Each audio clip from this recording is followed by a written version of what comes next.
Hello students, how are you? Welcome to SVS English classes. We are here to start video number 3 from the lesson Glimpse of India.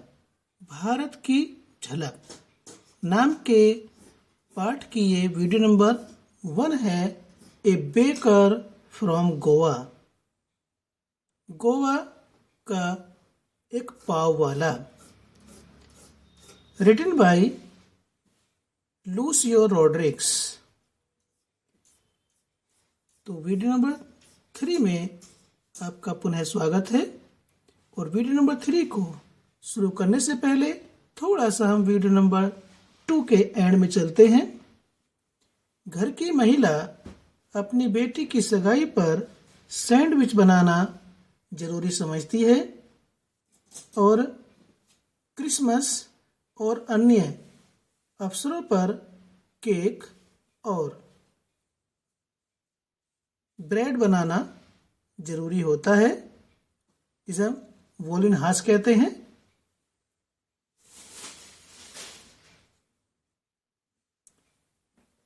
Christmas के अवसर पर और अन्य अवसर पर cake और violin हास का बनाना जरूरी है. और इस प्रकार गांव में पाव वाले की भट्टी का होना कितना जरूरी है, इस बात को यहाँ पर दर्शाया गया है. तो आइए उससे आगे चलते हैं. द बेकर और the bread seller of those days had a peculiar dress known as the kabai. Writer कहता है द बेकर पाव वाला और या ब्रेड सेलर या ब्रेड बेचने वाला ऑफ दोज डेज उन दिनों पाव वाला या ब्रेड बेचने वाला हैड ए पीक्यूलियर ड्रेस एक विचित्र प्रकार की अलग प्रकार की पोशाक पहनते थे. नॉन एज द कबाई जिसे कबाई के नाम से जाना जाता था. राइटर कहता है कि उन दिनों में पाव वाला या ब्रेड बेचने वाला एक विशेष प्रकार की पोशाक जिसे कबाई कहते थे या जो कबाई के नाम से जानी जाती थी को पहनता था. It was a single piece long frock reaching down to the knees. It was a single piece. यह एक टुकड़ा होता था. लॉन्ग फ्रॉक लंबा फ्रॉक. यह एक टुकड़े का लंबा फ्रॉक होता था. Reaching down to the knees. नीच कहते हैं घुटना. जो घुटनों तक. Reaching down जो पहुंचता था नीचे. To the knees घुटनों तक. यानी घुटनों तक पहुंचने वाला एक टुकड़े का लंबा फ्रॉक होता था. एक कबाई नाम की पोशाक एक कपड़े के एक टुकड़े से ही बना होता था जो घुटनों तक पहुंचता था. घुटनों तक का. In our childhood we saw bakers wearing a shirt and trousers which were shorter than full length ones and longer than half pants. In our childhood, हमारे बचपन में, वीसा अपने बचपन में वीसा हम देखते थे. बेकर्स पाव वालों को, वेयरिंग पहनते हुए, अ शर्ट एक कमीज, एंड ट्राउजर्स और पायजामा. यानी कि अपने बचपन के समय में हम पाव वालों को, पाव रोटी बनाने वालों को एक कमीज और पायजामा पहने हुए देखते थे. और ये पायजामा क्या था? Which were shorter than full length ones. और ये पायजामा विच वर शॉर्टर जो छोटा होता था, देन फुल लेंथ वंस पूरी लंबाई की पैंट से तो ये छोटा होता था. And longer than half pants, और जो हाफ पैंट होती थी, जांघिया होता था, उससे लंबा होता था ये पायजामा। तो ये पाव वाले किस प्रकार पायजामा पहनते थे? जो पूरी लंबाई की पैंट से तो छोटा और हाफ पैंट से लंबा होता था। Even today anyone who wears a half pant which reaches just below the knees invites the comment that he is dressed like a pedder. Even today, आज भी anyone कोई भी व्यक्ति who wears जो पहन लेता है a half pant जांघिया या half pant which reaches just below the knees, जो हाफ पैंट ठीक घुटनों तक आती है, इनवाइट्स कमेंट, तो लोग टिप्पणी करते हैं। क्या टिप्पणी करते हैं? लोग क्या कहते हैं? यदि लोग आज किसी भी व्यक्ति को उस हाफ पैंट को पहने हुए जो घुटनों से नीचे आती है को पहने हुए देख लेते हैं, तो उस पर टिप्पणी करते हैं, कमेंट करते हैं, कहने लगते हैं देख करके, क्या? अरे that he is dressed like a pader, कि वह तो पैडर की तरह कपड़े पहने हुए हैं। ओ देखो भाई, वो पैडर आ गया। यदि कोई व्यक्ति पाव वाले की तरह हाफ पैंट जो घुटनों से नीचे तक आती है उसको पहन लेता था, तो लोग उसे पैडर कह करके कहते थे, देखो भाई पैडर आ गया। इस प्रकार से उस पर कमेंट करना, टिप्पणी करना, कहना शुरू कर देते थे। The baker usually collected his bills at the end of the month. The baker पाव वाला यूजुअली सामान्यतः कलेक्टेड एकत्रित करता था, हिज बिल्स अपने बिलों को, eight the end of the month, eight the and अंत में, ऑफ द मंथ माह के।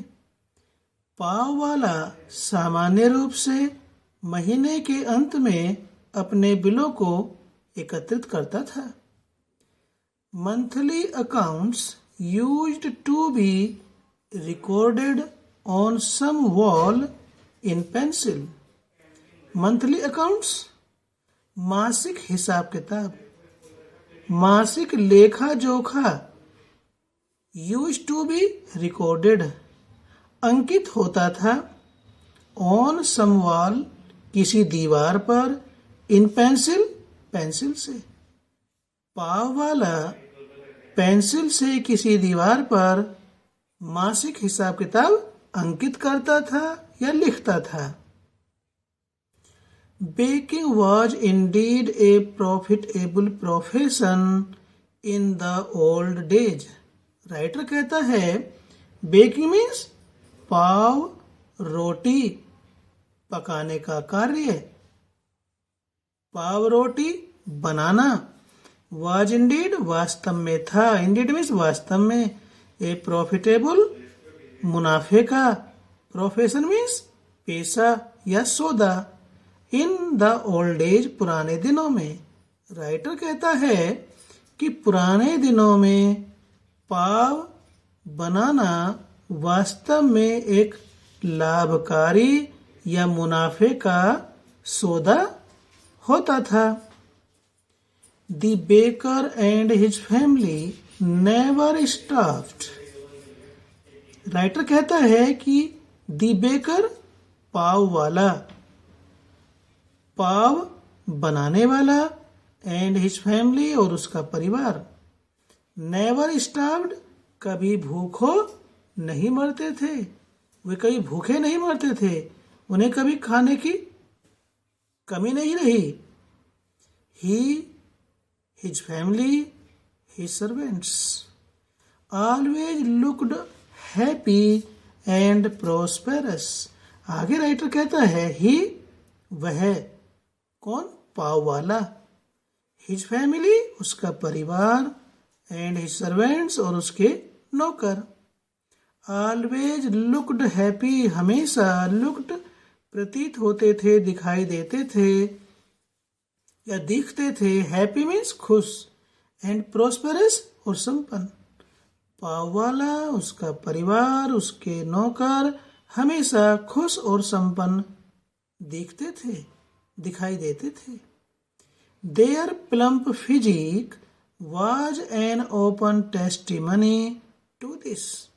आगे राइटर कहता है their plump physique. Plump physique means उनका गदराया हुआ बदन, गदराया हुआ शरीर। वाज एन ओपन, एक खुला, टेस्टिमनी मीन्स प्रमाण, सबूत, टू दिस, इस बात का। पाव वाले का, उसके परिवार का, उसके नौकरों का गदराया हुआ शरीर इसका खुला प्रमाण होता था। सब खूब स्वस्थ, गदराए हुए, खूब मांस चढ़ा हुआ होता था। वही इस बात का प्रमाण था कि वे खुश और संपन्न हैं। Even today any person with a jackfruit like physical appearance is easily compared to a baker. आगे राइटर कहता है इवन टुडे, आज भी, एनी पर्सन, कोई भी व्यक्ति, किसी भी व्यक्ति को with a jackfruit like, jackfruit कहते हैं कटहल, लाइक फिजिकल अपीयरेंस, कटहल के जैसी शारीरिक छवि। फिजिकल अपीयरेंस कहते हैं शारीरिक छवि। आज भी किसी कटहल जैसे शारीरिक छवि वाले व्यक्ति की आसानी से इज इजीली कंपेयर्ड, आसानी से तुलना की जाती है टू ए बेकर, पाव वाले से।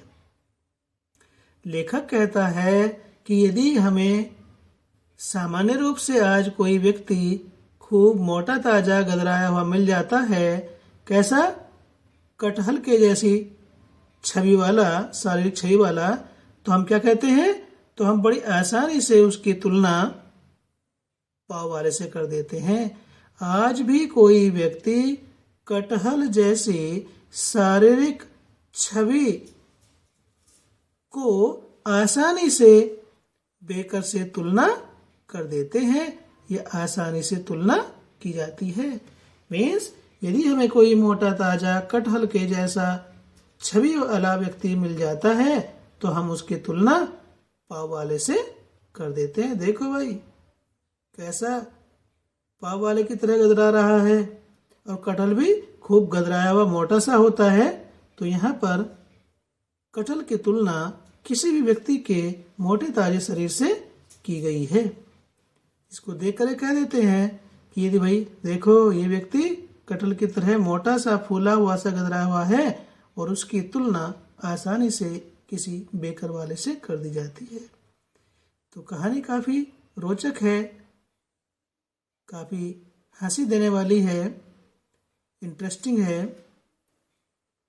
तो वीडियो आपको अच्छी लगी तो लाइक कीजिए, चैनल पर पहली बार आए हैं तो चैनल को सब्सक्राइब कीजिए।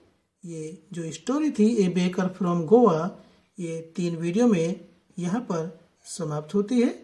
इसके क्वेश्चंस आंसर्स हैं वे आपको SBS इंग्लिश क्लासेस नाम से टेलीग्राम चैनल पर उपलब्ध होंगे, वहाँ से आप अपना काम पूरा कर सकते हैं। फिर मिलते हैं ग्लिम्पसेस ऑफ इंडिया नाम के इसी पाठ की स्टोरी नंबर 2 में। Till then take care, bye.